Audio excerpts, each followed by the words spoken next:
de vivre une finale incroyable avec ces duels entre Amaury, Loïc et puis chez les filles aussi ça a été très serré. On va revenir sur ce fameux débrief, 30 secondes sur 5 questions, c'est parti.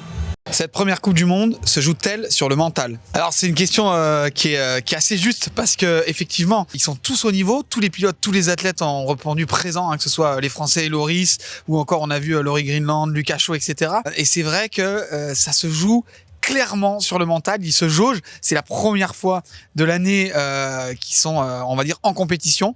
Et là, le mental, la confiance en soi, en tout cas, peut faire basculer clairement la course. Je pense qu'on l'a vu aujourd'hui avec la victoire d'Amaury, qui a été très très fort mentalement et qui s'impose aujourd'hui à Lourdes.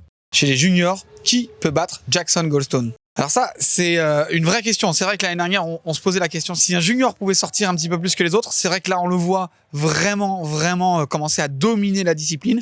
Mais on a des juniors première année qui arrivent, comme Hugo Marini, qu'on a vu faire 4e pour sa première Coupe du Monde, qui malheureusement est tombé en finale. Mais voilà, ça va être à surveiller. Puis on a aussi des jeunes derrière avec Alix qui est toujours là et Kimi Viardot qui arrive aussi sur le circuit Coupe du Monde. Donc je pense qu'on va pouvoir aller voir en tout cas ces jeunes Français et bien sûr essayer d'aller chercher Jackson sur le podium. En tout cas, essayer d'aller le perturber au maximum. Qui est la plus en forme chez les filles? Eh ben, la plus en forme, la course. En tout cas, la course aujourd'hui a dit que c'était Camille Balanche qui avait été la plus forte. Myriam était vraiment super impressionnante sur les qualifications. Vali aussi.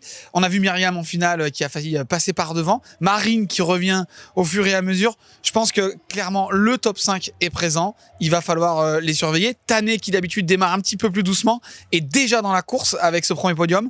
Donc clairement je pense que tout le monde est là. Maintenant ça va se jouer sur la longueur de la saison parce qu'on le sait et on l'a vraiment vu l'année dernière. Une saison c'est long et ça se gagne pas en une seule course. Du staff sur le bord de la piste et la télémétrie est-il obligatoire pour gagner une Coupe du Monde? Là, clairement, on arrive à un moment où la data, en tout cas l'acquisition des données pour essayer de régler le mieux le vélo et puis d'avoir du staff qui est sur le bord qui vient donner des infos sur ce que les autres teams font et peut-être un petit peu espionner quelques trajectoires. C'est pas indispensable, mais vraiment pour aller chercher les titres, pour aller chercher les petits centièmes qui manquent, c'est devenu quasiment obligatoire. En tout cas, sur le top 5, que ce soit d'ailleurs chez les filles, chez les juniors et chez les hommes. Le général très serré annonce-t-il une saison palpitante? Eh ben, on va commencer par les filles. Déjà avec Camille Balanche qui prend le général, tout juste devant Myriam, Valentina, Tané et Marine. C'est vrai que, voilà, on le disait tout à l'heure, toutes nos concurrentes sont vraiment présentes. Camille prend un petit peu d'avance. On sait qu'elle est ultra régulière. On sait que Myriam Nicole et Valentina Hall sont vraiment des performeuses. Elles sont capables sur certaines pistes d'aller chercher des grosses performances. Camille qui, elle, est beaucoup plus régulière. À voir comment ça va se passer. On connaît aussi voilà, le risque de blessure, les problèmes mécaniques qui peuvent intervenir dans la saison. Donc il va vraiment falloir regarder ce qui se passe. Et enfin, les hommes élites, Amaury devant, Finn Hals, Loïc, ensuite Benoît Coulange et Lucas Chaud. Voilà, c'est déjà des grands noms et malheureusement il en manque encore. C'est vrai qu'on attendait un petit peu aussi Loris Vergier qui sera à mon avis un des prétendants à la victoire.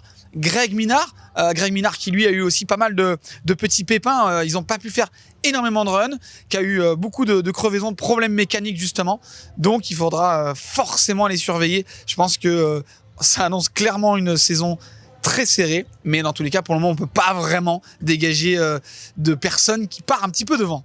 Allez, j'espère que ce débrief full attack vous a plu, j'espère que vous avez aimé nos 3 reportages, vous pouvez retrouver tout sur notre site internet Full Attack. Maintenant, la prochaine Coupe du Monde, c'est rendez-vous à Fort William. Let's go!